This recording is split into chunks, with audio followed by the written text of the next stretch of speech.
The war between the Catherian Empire and the Zephyrian Coalition had raged for 3 standard years across 12 star systems.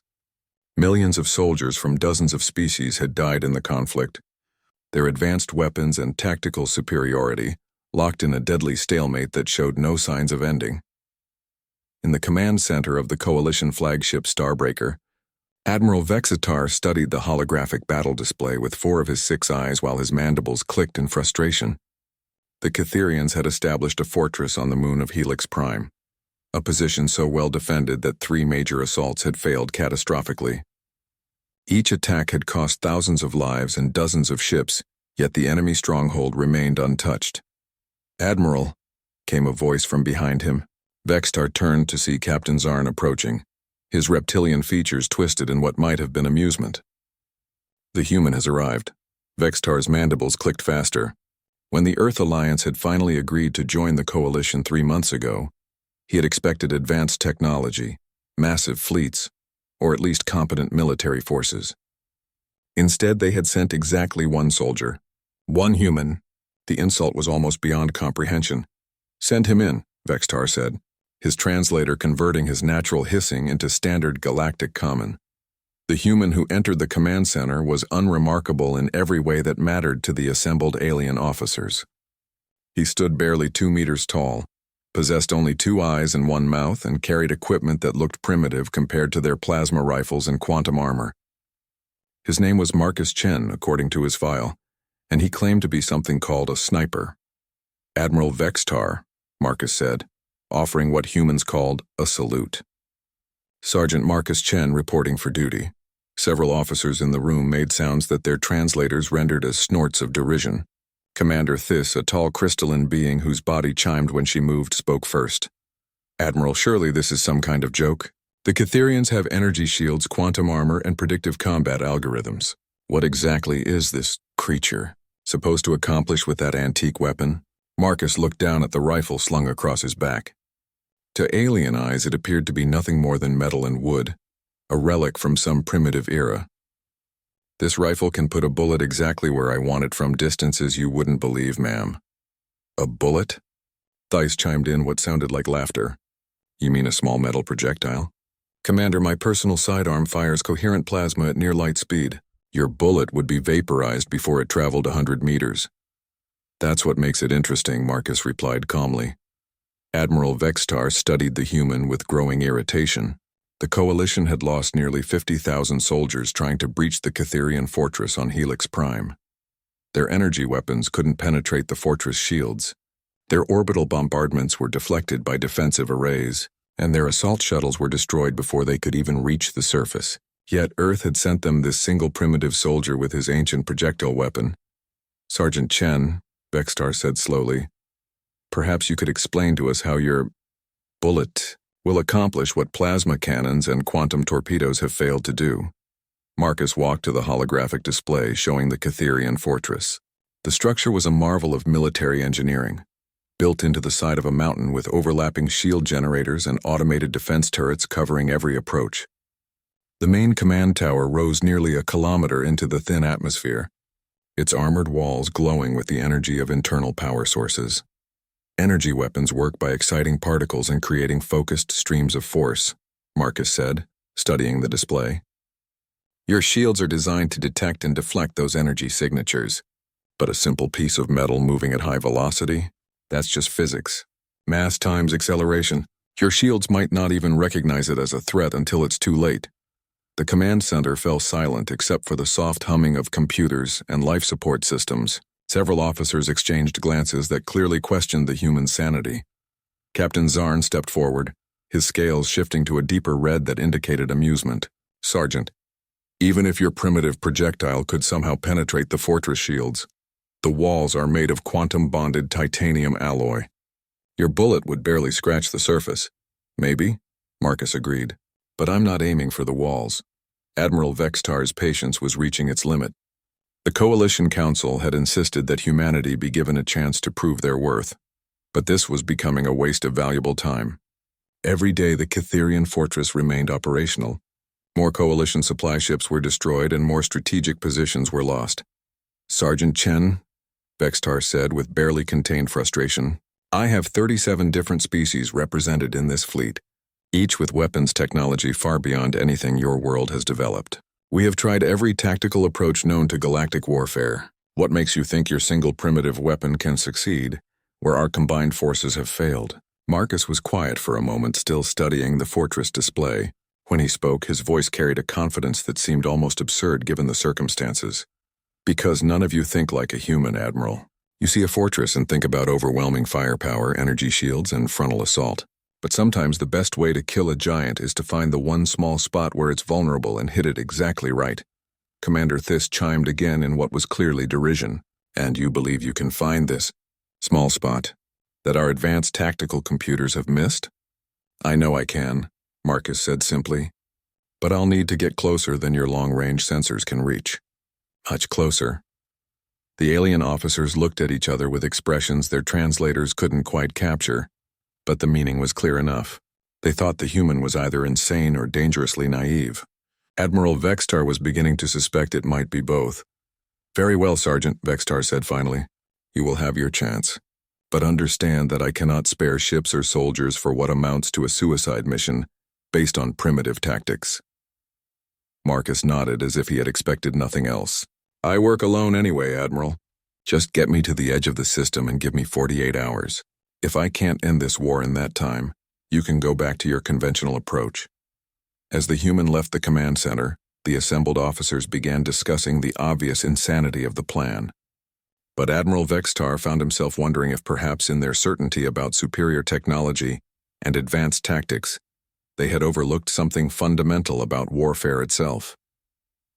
The stealth transport Shadow's Edge dropped out of faster-than-light travel at the edge of the Helix system, its advanced cloaking systems immediately engaging to hide it from Cytherian sensors.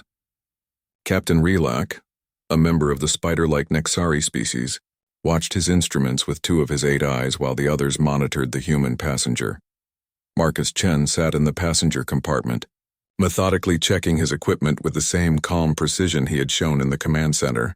The aliens aboard the ship had spent the 3-day journey trying to understand his weapons and tactics, but the human had remained largely silent, focused entirely on studying intelligence reports about the target.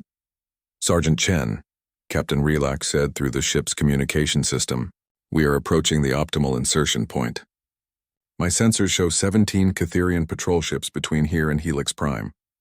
Even with our cloaking technology, getting closer would be extremely dangerous. Marcus looked up from the detailed topographical maps he had been studying.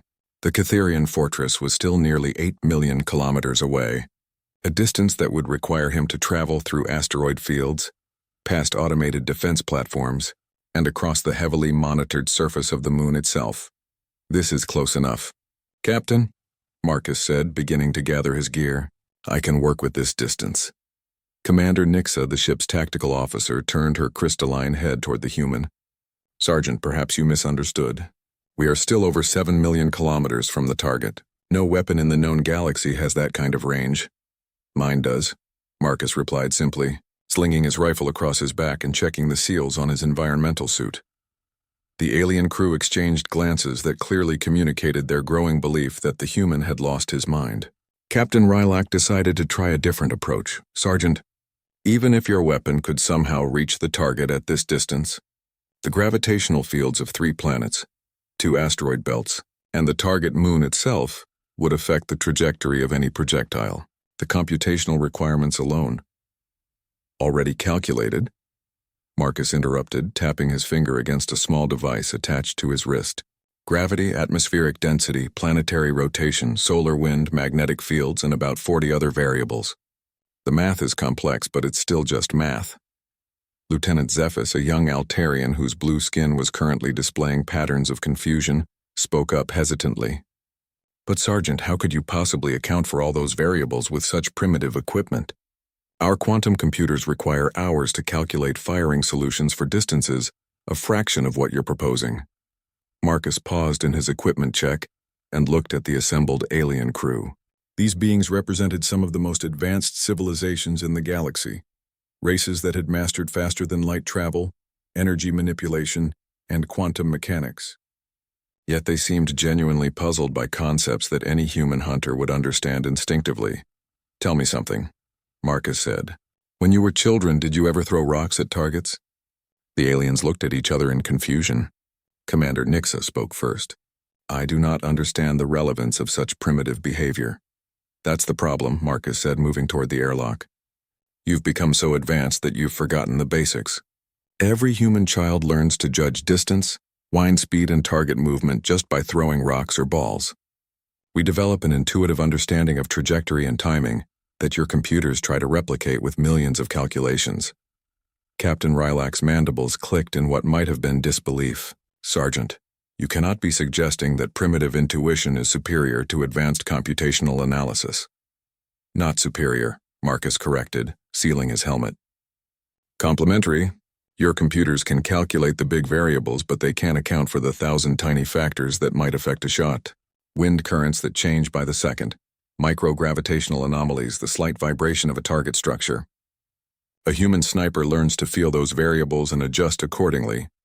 The airlock cycled open, revealing the vast emptiness of space beyond. Marcus activated his personal maneuvering unit and checked the small thruster pack that would carry him to his chosen position.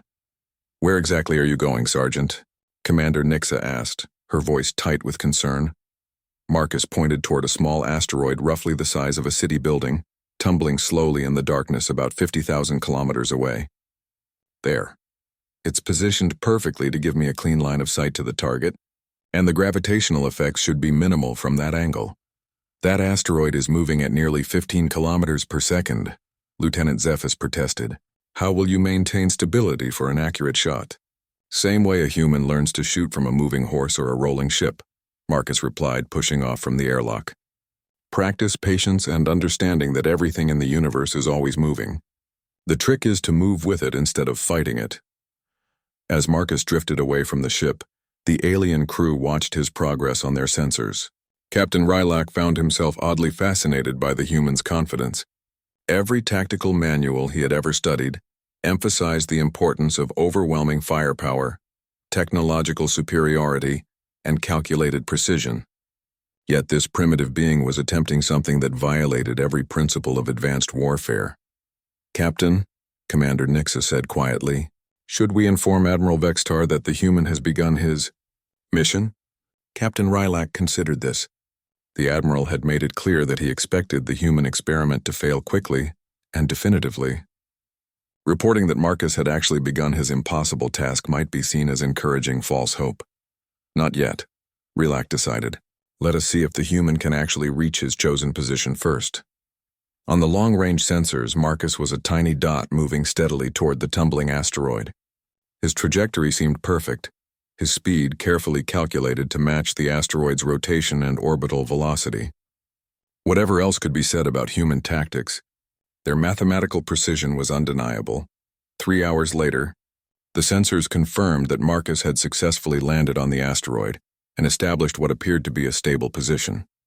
Commander Nixa ran several scans and confirmed that the human was indeed in an optimal location for a long-range shot, assuming such a shot was even possible. "Remarkable," she admitted reluctantly. "He has achieved a firing position that our own tactical computers would have recommended." Despite using apparently primitive navigation methods, Captain Rylak found himself studying the human's chosen location with growing respect. The asteroid was positioned at exactly the right angle to avoid interference from planetary magnetic fields. Its rotation would provide a stable platform for approximately 6 minutes every hour, and the trajectory to the target would pass through a region of space with minimal gravitational disturbance. "Perhaps," Captain Rylak said slowly, "we have underestimated the sophistication of human tactical thinking."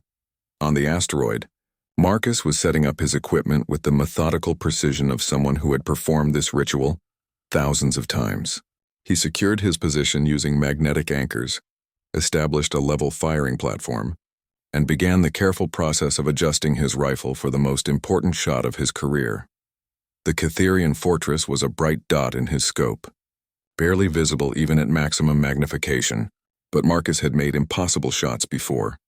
The distance was unprecedented, the variables were complex, and the stakes were higher than anything he had ever faced. But as he settled into position and began his breathing exercises, Marcus felt the familiar calm that came with absolute focus. Somewhere in that distant fortress was a target that would end this war. He just had to find it, and then trust in the simple physics of mass, velocity, and precision that his species had been perfecting for thousands of years. Marcus had been in position for 18 hours, observing the Catherian fortress through his rifle scope with the patience that separated professional snipers from mere marksmen. During that time, he had filled 3 data tablets with detailed observations about guard rotations, defensive patterns, and the subtle rhythms of fortress operations that would be invisible to orbital surveillance. The fortress was even more impressive up close than the holographic displays had suggested. The main structure rose nearly a kilometer from the lunar surface, its quantum-bonded walls gleaming with an almost mirror-like finish that would deflect most energy weapons. Defensive turrets tracked constantly across predetermined arcs, their movements so perfectly synchronized that they created overlapping fields of fire with no blind spots. But Marcus wasn't looking at the obvious defenses.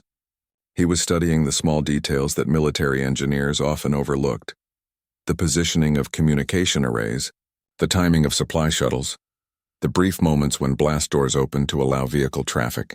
Most importantly, he was learning to read the fortress like a living organism, understanding its patterns and finding its weaknesses. His communication device chimed softly, indicating an incoming message from the shadow's edge. Marcus activated the encrypted channel while keeping his eyes fixed on the scope. "Sergeant Chen," came Captain Rylak's voice. "We are monitoring increased Catherian patrol activity in this sector. It may be wise to abort the mission before you are detected." "Negative, Captain," Marcus replied quietly. "I'm starting to understand their operational pattern. Give me another 24 hours. There was a pause before Commander Nix's voice joined the conversation. "Sergeant, our long-range sensors show that the fortress defenses have not been lowered or weakened in any measurable way. What exactly are you learning that our surveillance satellites have missed?" Marcus made a final adjustment to his scope and settled deeper into his firing position. "Your satellites can see what the fortress looks like, Commander. I'm learning how it thinks." Through his scope, Marcus watched a small maintenance shuttle approach one of the fortress's secondary docking bays. The approaching vessel transmitted the proper identification codes and was cleared for landing by the automated systems. But Marcus had been watching this same procedure for hours, and he had noticed something that the Catherian operators probably didn't realize themselves.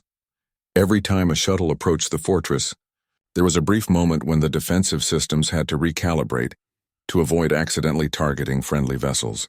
During this recalibration, which lasted exactly 2.3 seconds, a tiny gap appeared in the overlapping energy fields that protected the main command tower. The gap was microscopic by most standards, barely large enough for a small projectile to pass through, but Marcus had built his entire career around finding impossibly small openings and exploiting them with precision that bordered on the supernatural. "Captain," Marcus said into his communicator, "I need you to run a detailed scan of the fortress communication array. Specifically, I want to know about the main transmitter dish on the command tower." Several minutes passed before Captain Rylak responded. "Our scans indicate a standard quantum communication array with redundant transmitters. The main dish appears to be constructed of a crystalline matrix designed to handle faster-than-light data transmission." "What about structural integrity?" Marcus pressed. "How would that crystalline matrix respond to sudden impact?" Commander Nix's voice carried a note of confusion. "Sergeant, the communication array is heavily armored and protected by the same energy shields as the rest of the fortress. Even our plasma cannons could not damage it significantly."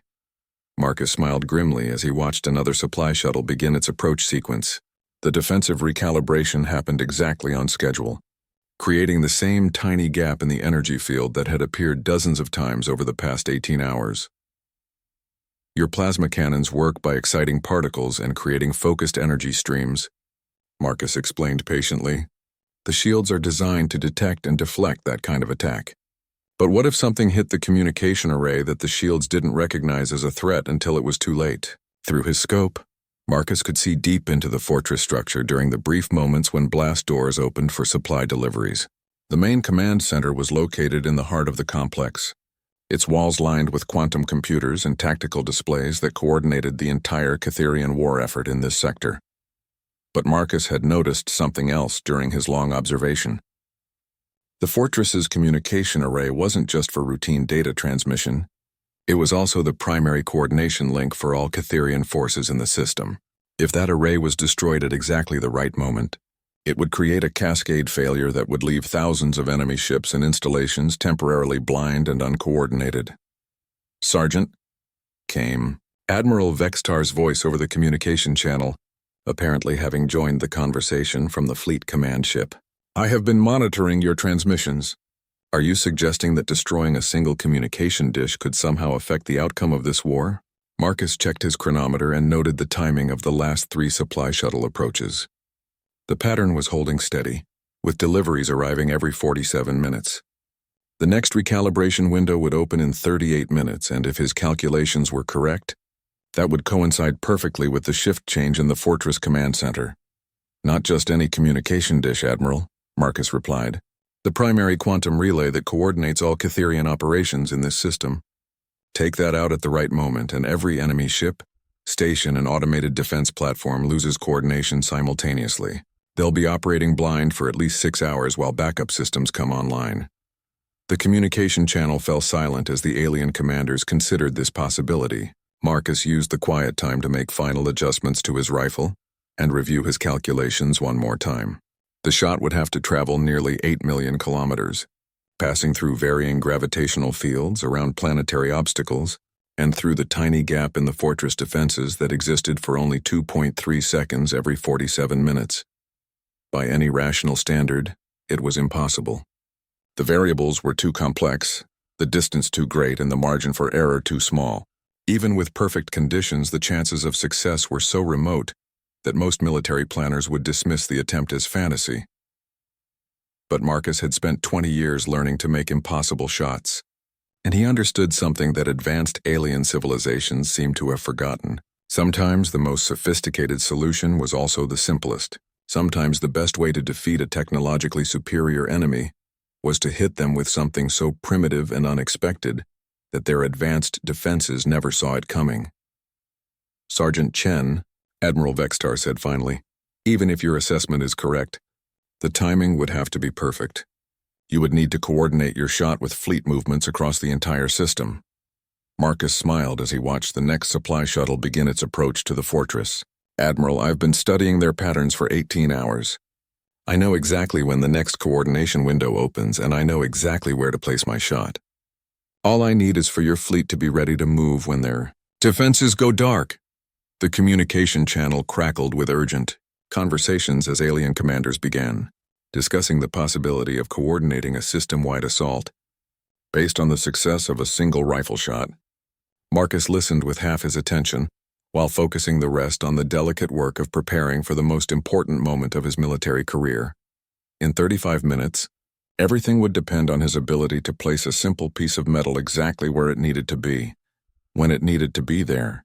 The thought should have been terrifying, but instead Marcus felt the familiar calm that came with absolute certainty about his capabilities and his mission. With 15 minutes remaining until the optimal firing window, Marcus began his final preparations with the methodical precision that had kept him alive through countless impossible missions.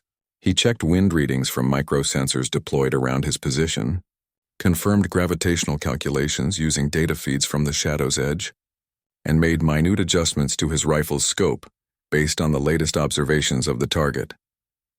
Across the fleet communication network, tension was building to unprecedented levels. Admiral Vextar had made the extraordinary decision to position the entire coalition fleet for a coordinated assault based solely on the success of one human's rifle shot. 1,200 ships representing 47 different species and the combined military might of half the galaxy were now waiting for a single bullet to change the course of the war. "All fleet commanders, this is Admiral Vextar," came the announcement across encrypted channels. "Implement attack formation Delta 7 and await my signal. The success of this operation depends entirely on precise timing." In his private command chamber aboard the flagship, Admiral Vextar stared at the tactical displays showing fleet positions throughout the Helix system. Captain Zarn stood beside him, his reptilian features displaying obvious concern about the unprecedented nature of their current strategy. "Admiral," Captain Zarn said quietly, We are risking everything on the word of a single primitive soldier. If his shot fails, we will have exposed our entire fleet for nothing." Admiral Vextar's mandibles clicked in a pattern that indicated deep thought. "Captain, 3 months ago I would have agreed with you completely, but I have been studying human military history since Sergeant Chen arrived, and I have discovered something remarkable about their species." Captain Zarn tilted his head in curiosity. "What have you discovered, Admiral?" "Humans have been fighting wars with primitive weapons for thousands of years," Admiral Vextar explained. "They developed tactics and strategies based on individual skill, personal courage, and the ability to achieve impossible results with simple tools. Most species abandon such approaches once they develop advanced technology, but humans seem to combine both approaches seamlessly." On his asteroid observation post, Marcus was entering the mental state that every sniper knew but few could explain to others. Time seemed to slow, environmental distractions faded away, and his entire universe narrowed to the precise relationship between himself, his weapon, and the distant target. His breathing became perfectly controlled, his heartbeat steady and predictable, and his mind calculated final adjustments with intuitive precision that no computer could replicate. "Sergeant Chen," came Commander Nix's voice through his communicator, "we show 8 minutes until the projected firing window. Fleet positions are confirmed and all commanders are standing by." "Understood," Marcus replied, his voice carrying a calm that seemed almost supernatural given the magnitude of what he was attempting. "Beginning final target acquisition now." Through his scope, Marcus could see the Catherian fortress in perfect detail, despite the incredible distance. The quantum communication array rose from the main command tower like a crystalline flower, its faceted surfaces reflecting the light of the distant sun, in patterns that would have been beautiful under different circumstances. More importantly, Marcus could see the exact point where his bullet needed to strike to create the cascade failure that would cripple Catherian communications throughout the system. The target zone was smaller than a human hand, positioned at the precise intersection of 3 primary transmission dishes, where the crystalline matrix was under maximum structural stress. A hit anywhere else might damage the array but would not create the complete system failure that the mission required. 5 minutes to firing. "Window," announced Lieutenant Zephys from the Fleet Coordination Center. "All ships report ready for immediate assault upon confirmation of target destruction." Marcus made a final microscopic adjustment to his scope and settled into the shooting position he had been perfecting for the past 24 hours. His rifle was now an extension of his own body, perfectly aligned with his natural point of aim, and calibrated to account for every variable that human experience and alien technology could identify. But as the final minutes ticked away, Marcus found himself thinking about something beyond technical calculations and tactical considerations. He was thinking about the fundamental difference between human and alien approaches to warfare, and why that difference might be crucial to the success of this mission. The aliens around him were brilliant scientists, engineers and strategicians who had mastered technologies that humans could barely comprehend. They could calculate firing solutions to 17 decimal places, predict enemy movements using quantum probability matrices, and coordinate fleet actions across vast distances with perfect precision. Yet for all their technological sophistication, they had failed to solve the relatively simple problem of defeating the Catherian fortress. Their weapons were more powerful, their defenses more advanced, and their tactical computers more sophisticated than anything the enemy possessed. But they had been thinking like machines, relying on overwhelming force and technological superiority to achieve victory. Marcus, by contrast, was thinking like a human. He had identified not the strongest point of enemy defenses, but the most critical weakness. He had chosen not the most powerful weapon available, but the most unexpected one, and he was attempting not to overwhelm the enemy's advantages, but to turn those advantages against them through timing and precision. 2 minutes to firing window, came the announcement. "Sergeant Chen, please confirm your readiness." Marcus's world had narrowed to encompass only the rifle, the target, and the perfect moment that was rapidly approaching.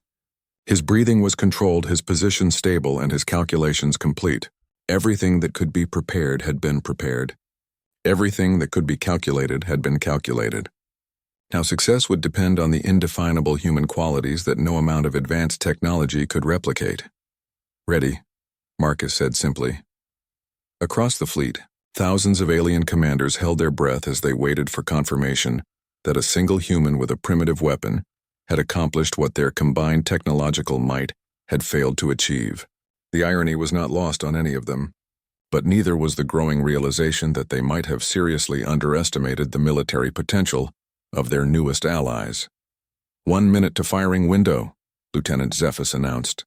All fleet commanders prepare for immediate assault upon target confirmation. Marcus could feel the familiar calm that preceded every important shot of his career, but magnified to levels he had never experienced before.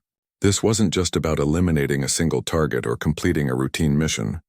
This was about proving that human methods could succeed where advanced alien technology had failed.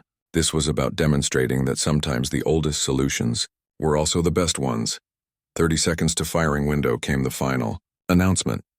Marcus's finger moved to the trigger as he watched the next supply shuttle begin its approach to the fortress. In 28 seconds, the defensive systems would recalibrate to avoid targeting the friendly vessel. In that brief moment, a gap would appear in the energy shields that protected the communication array. And in that moment, Marcus would discover whether human intuition and experience could achieve what alien computers and advanced weapons had declared impossible. Time seemed to freeze as Marcus watched the supply shuttle complete its final approach to the Catherian fortress. Through his scope, he could see the vessel transmitting its identification codes and receiving clearance for landing. The fortress's defensive systems began their predictable recalibration sequence, temporarily adjusting their targeting parameters to avoid accidentally destroying the incoming friendly ship. In the command centers of 1,200 coalition vessels, alien commanders watched their instruments with unprecedented tension. Admiral Vextar stood motionless on the bridge of the Starbreaker, his 4 eyes fixed on the tactical display that would show the results of humanity's first contribution to the Galactic War. Defensive recalibration initiating. Now, reported Commander Nixa from the Shadow's Edge. Energy field gap will open in 3, 2, 1. Marcus's finger tightened on the trigger as the tiny gap appeared in the fortress's defensive grid. For exactly 2.3 seconds, a microscopic corridor existed through the overlapping energy fields, leading directly to the crystalline communication array that controlled Catherian operations throughout the system. The rifle fired with a sound that was barely audible in the vacuum of space, a simple mechanical action that released a small piece of metal into the void. To any observer, it would have seemed absurdly primitive compared to the advanced weapon systems deployed by both sides of the galactic conflict. But Marcus had calculated every variable with precision that bordered on the supernatural. The bullet left the barrel at exactly the right velocity, following a trajectory that accounted for gravitational fields, planetary rotation, solar wind, and the complex orbital mechanics of objects scattered across millions of kilometers of space. For 17 minutes and 34 seconds, the bullet traveled through the vacuum between worlds, its path so perfectly calculated that it passed within meters of asteroids, navigated through gravitational wells, and adjusted its course according to forces that most beings couldn't even detect without sophisticated instruments. On the fortress observation deck, a Catherian communications officer was conducting a routine inspection of the primary quantum array when something impossible happened. A small piece of metal, traveling at velocity that should have been deflected by the defensive shields, struck the central crystalline matrix at precisely the point where structural stress was greatest. The impact itself was insignificant, barely equivalent to throwing a pebble at a mountain. But Marcus had chosen his target with understanding that went beyond mere physics. The crystalline matrix was designed to handle enormous amounts of quantum-encrypted data transmission, and its molecular structure was under constant tension from the energy fields required for faster-than-light communication. The bullet struck at the exact intersection where 3 primary transmission arrays met, at the precise moment when power flow was at maximum intensity. The result was not simply mechanical damage, but a cascade failure that propagated through the entire communication network like a virus spreading through a computer system. Within seconds, the primary quantum relay that coordinated all Catherian military operations in the system went completely dark. Emergency protocols activated automatically, but the backup systems had been designed to handle routine equipment failures, not the complete destruction of the primary transmission matrix. "Target hit," shouted Commander Nixa from the Shadow's Edge. her voice carrying disbelief despite the evidence on her instruments. Confirmed destruction of the primary communication array. Catherian coordination networks are going offline throughout the system. Admiral Vexitar stared at his tactical displays as thousands of enemy contacts suddenly began moving in uncoordinated patterns. Ships that had been maintaining perfect formation started drifting apart. Defensive installations ceased their synchronized coverage patterns. Most importantly, the fortress itself seemed to lose awareness of threats beyond its immediate vicinity.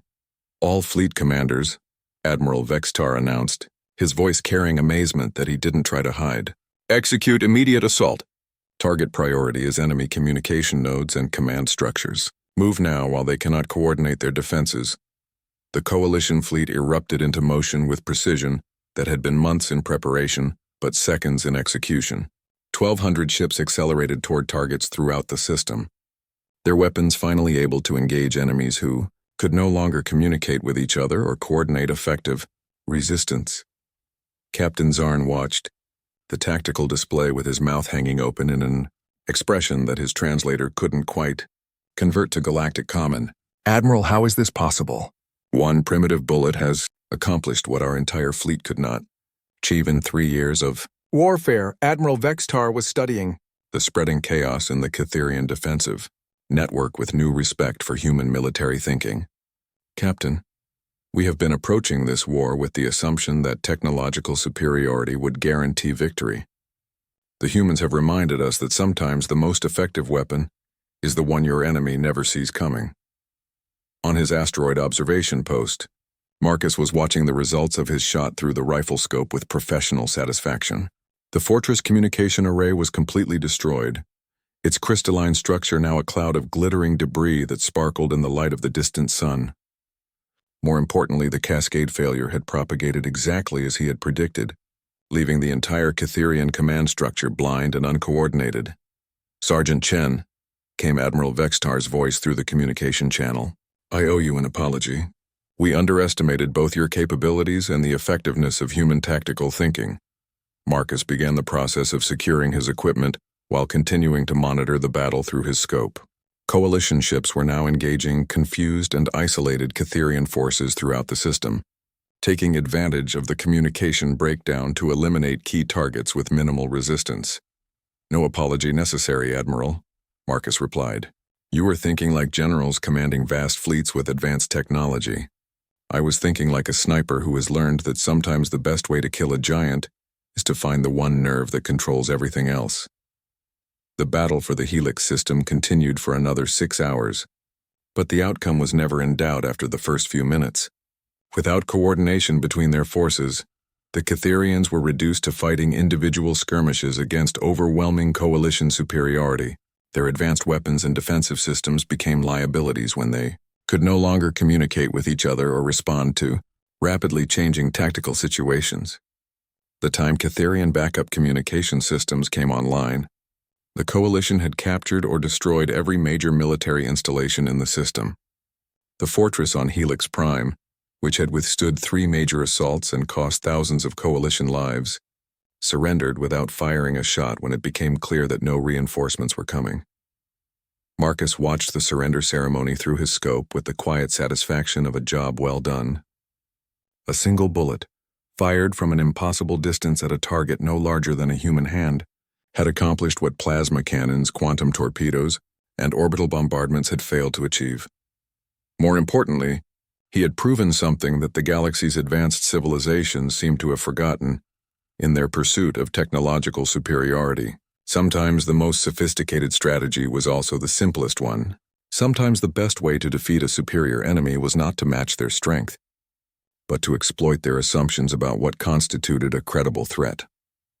As Marcus prepared to return to the Shadow's Edge, he reflected on the fundamental difference between human and alien approaches to warfare. The aliens had focused on building bigger weapons, stronger shields, and more advanced tactical computers. Humans had focused on understanding their enemies, finding their weaknesses, and striking at exactly the right place at exactly the right time. Both approaches had value, but Marcus suspected that the galaxy was about to discover which one was more effective when the stakes were highest and the margin for error was smallest. The victory celebration aboard the Coalition flagship Starbreaker was unlike anything the crew had experienced in 3 years of brutal warfare. For the first time since the conflict began, they had achieved a decisive victory against the Catherian Empire, and the impossible nature of that victory made it even more remarkable. Marcus stood in the main briefing room, still wearing his environmental suit and carrying the rifle that had ended the battle, surrounded by alien officers who were looking at him with expressions ranging from amazement to reverence. Admiral Vextar had called an emergency meeting of all senior commanders to analyze what had happened and understand its implications for the wider war. "Ladies, gentlemen, and distinguished beings," Admiral Vextar began, his translator working to convert his natural clicking sounds into Galactic common. "Today we witnessed something that will be studied in military academies for generations to come. Sergeant Chen, would you please explain to the assembled commanders exactly how you identified and exploited the weakness in Catherian defenses?" Marcus set his rifle carefully on the conference table, where it looked distinctly primitive compared to the advanced holographic displays and quantum computers that filled the room. Several officers leaned forward to examine the weapon more closely, as if trying to understand how such simple technology could have achieved what their advanced systems could not. "The Catherians made the same mistake that most advanced civilizations make," Marcus began, his voice carrying the quiet confidence of someone who understood his subject completely. They assumed that their technological superiority made them invulnerable to primitive attacks. Their shields were designed to detect and deflect energy weapons. Their targeting computers were programmed to identify advanced threats, and their tactical doctrine was based on fighting enemies who use similar technology. Commander Theiss, the crystalline being who had initially mocked Marcus's primitive weapon, chimed in a pattern that indicated deep thought. "But Sergeant, their defenses should have detected any projectile regardless of its technological sophistication. How did your bullet penetrate shields that can deflect plasma moving at near light speed?" Marcus smiled grimly. "Because their shields were designed to detect threats based on energy signatures and velocity patterns that matched known weapon types. A simple piece of metal moving at subsonic speeds didn't register as a threat until it was too late to stop it." Captain Zarn, his reptilian features showing fascination rather than skepticism, leaned forward in his chair. "Sergeant, you mentioned during our initial briefing that you weren't aiming for the walls of the fortress. How did you know that targeting the communication array would create such a catastrophic failure?"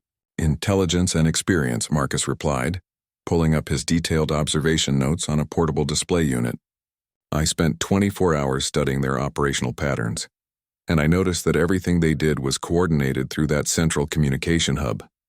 Their weapon systems, defensive arrays, supply schedules, patrol routes, everything depended on constant communication with the primary command center." Admiral Vextar studied the human's notes with growing amazement. The level of detail was extraordinary, documenting patterns and rhythms that the Coalition's most advanced surveillance systems had completely missed. "Sergeant, how did you detect these patterns when our quantum sensors showed only routine fortress operations?" "Your sensors were looking for obvious military activities and technological signatures," Marcus explained. "I was looking for human behaviors translated into alien contexts. Supply deliveries that followed predictable schedules, guard rotations that created brief vulnerability windows, and communication protocols that assumed their systems were too advanced to be threatened by primitive weapons." Lieutenant Zephys, the young Altarian whose skin patterns were now displaying deep blue shades of respect, spoke hesitantly. "Sergeant, you said during the mission that you were learning how the fortress thinks. Could you elaborate on what you meant?" Marcus paused, considering how to explain concepts that were instinctive to human military thinking, but apparently foreign to advanced alien civilizations. "Every military installation develops patterns based on the assumptions and limitations of its builders. The Catherians built their fortress to be impregnable against known threats, so they developed operational procedures that prioritized efficiency over security against unknown attack methods." The room fell silent as the alien commanders absorbed this information. Several of them began comparing notes and running calculations, their advanced minds struggling to understand how such simple observations could have revealed weaknesses that quantum computers had missed. "There is something else we must consider," Admiral Vextar said slowly. "If one human soldier can achieve such results with primitive weapons and unconventional tactics, What might an entire human military force accomplish? This question hung in the air like a physical presence, forcing every being in the room to reconsider their assumptions about human military potential. Marcus had demonstrated that technological primitiveness did not necessarily mean tactical inferiority, and that human approaches to warfare might complement alien capabilities in ways that could revolutionize their strategic thinking. Commander Nix's crystalline body chimed with patterns that indicated excitement mixed with concern. "Admiral, we should inform the Coalition High Command immediately. This changes everything about how we assess human military contributions to the war effort." "Agreed," Admiral Vextar replied. "But first, Sergeant Chen, I must ask you directly. Do you believe other human soldiers could replicate what you accomplished today?" Marcus considered this question carefully. "Not exactly, Admiral. Sniping is a specialized skill that requires years of training and experience. But the principles I used, studying enemy patterns, exploiting technological assumptions, and finding unconventional solutions to tactical problems, these are fundamental aspects of human military thinking." Captain Zarn's scales shifted to colors that indicated deep thought. "Sergeant, are you suggesting that human tactical doctrine is based on finding weaknesses rather than overwhelming strength?" "Among other things," Marcus confirmed. "Humans have spent thousands of years fighting enemies that were bigger, stronger, or more numerous than we were. We learned to survive by being smarter, more adaptable, and more willing to try approaches that conventional wisdom said were impossible." The implications of this statement rippled through the assembled commanders like shockwaves.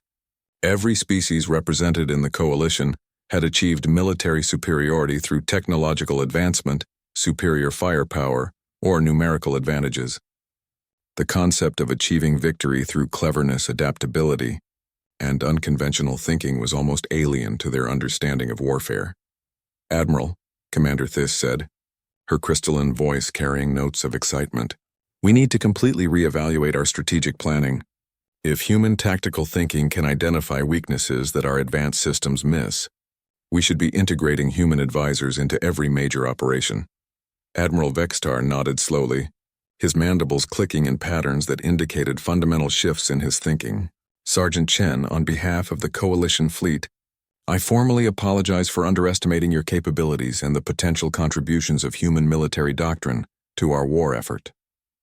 Marcus stood and retrieved his rifle, slinging it across his back with the casual ease of someone who had carried weapons for most of his adult life. "Admiral, there's no need to apologize.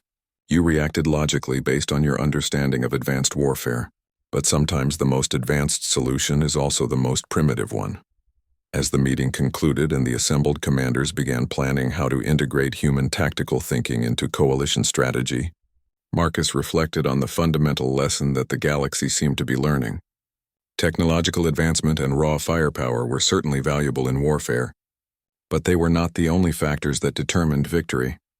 Sometimes the most important weapon was the one that nobody saw coming. Sometimes the most effective strategy was the one that violated conventional wisdom. And sometimes the best way to defeat a superior enemy was to remind them that in warfare, as in most things, there was always more than one way to solve any problem. The Catherian Empire was about to discover that their technological superiority meant very little when faced with an enemy that refused to fight, according to the established rules of galactic warfare. 6 months after the Battle of Helix Prime, the war between the Coalition and the Catherian Empire had taken a dramatic turn that surprised every military analyst in the galaxy. What had once been a bloody stalemate stretching across multiple star systems had become a series of swift coalition victories, each one more unexpected than the last. Marcus Chen now held the rank of strategic advisor to the Coalition High Command, a position that had been created specifically to incorporate human tactical thinking into galactic military doctrine. He stood in the command center of the new joint human-alien tactical facility orbiting Earth, watching displays that showed the current status of operations across a dozen fronts. Admiral Vextar, who had requested permanent transfer to work with the human military advisors, studied the latest intelligence reports with amazement that had never quite faded. "Advisor Chen, the Catherian forces at Sigma Draconis have withdrawn from what appeared to be an impregnable position. Our analysts believe they anticipated another unconventional human assault." Marcus smiled as he reviewed the tactical reports. The Coalition hadn't actually planned any operations against Sigma Draconis, but the mere possibility of human involvement had been enough to make the Catherians abandon a fortress they had spent 2 years constructing. Fear of the unknown is often more powerful than fear of superior firepower, Marcus observed. The Catherians have realized that their technological advantages mean nothing if they can't predict how we'll attack them. The transformation had begun immediately after Helix Prime, when Coalition Command had started integrating human military advisors into every major operation. The results had been extraordinary, not because humans possess superior technology or overwhelming numbers, but because they approached tactical problems from angles that advanced alien civilizations had never considered. Commander Nixa, now serving as liaison between the human advisors and the Coalition tactical staff, entered the command center carrying data tablets filled with the latest operational reports. Advisor Chen, we have confirmation that the Catherian Third Fleet has abandoned the Proxima sector entirely. Intelligence suggests they are consolidating their forces around their core worlds. They're learning, Marcus noted with professional respect for his enemies. Instead of trying to defend everything with advanced technology, they're falling back to positions where they can concentrate their firepower and minimize exposure to unconventional attacks. Admiral Vextar's mandibles clicked in, patterns that indicated both admiration and concern. Advisor, does this mean our tactical advantages are diminishing as the enemy adapts to human methods? Marcus walked to the main tactical display, which showed the current disposition of forces across the war zone. The Catherian Empire, which had once controlled nearly 40% of the contested territory, now held less than 20% and was continuing to lose ground despite possessing technological superiority in almost every category of military hardware. Admiral, adaptation is exactly what we want them to do, Marcus explained. Every time they change their tactics to counter human methods, they move further away from the technological advantages that made them dangerous in the first place. They're becoming more like us, which means they're fighting on our terms instead of their own. The broader implications of human involvement in the Galactic War had extended far beyond simple military victories. The success of human tactical thinking had forced every major civilization to reconsider their assumptions about warfare. Technology and the relationship between advancement and effectiveness. Captain Zarn, now commanding the Mixed Human-Alien Special Operations Unit that had become the Coalition's most effective assault force, joined the briefing via quantum communication from his ship near the front lines. Advisor Chen, the joint operations are exceeding all projections. Human soldiers working with alien technology and alien soldiers trained in human tactics are proving nearly unstoppable. The combination had indeed been remarkable. Human intuition and adaptability merged with alien technology, and resources had created military units that could match Catherian advantages while exploiting weaknesses that pure technology could never address. More importantly, the cultural exchange was teaching both sides valuable lessons about the nature of warfare itself. Captain Zarn, Marcus said, what's the status of the new recruits from the Altarian Defense Corps? Exceptional, Advisor. They've embraced human concepts of improvisation and unconventional thinking with remarkable enthusiasm. Yesterday, Lieutenant Zephys led a squad that captured a Catherian listening post by convincing the defenders that they were a supply convoy delivering replacement equipment. Admiral Vextar's 4 eyes displayed expressions that his translator rendered as amazement mixed with amusement. The Altarians have always been excellent soldiers, but they were trained to follow precise tactical doctrine. Teaching them to think creatively and adapt to unexpected situations has multiplied their effectiveness significantly. The transformation wasn't limited to military applications. The success of human tactical thinking had sparked interest in human approaches to engineering, diplomacy, resource management, and dozens of other fields where conventional galactic wisdom had assumed that technological advancement was the only path to improvement. Advisor Chen, Commander Nixa said, consulting her latest reports, the Coalition Science Council has requested permission to study human problem-solving methods for non-military applications. They believe that human approaches to complex challenges could revolutionize everything from planetary terraforming to interstellar communication. Marcus nodded, unsurprised by this development. Commander, The same principles that work in warfare apply to most complex problems. Look for unconventional solutions, question basic assumptions, and remember that the most sophisticated approach isn't always the most effective one.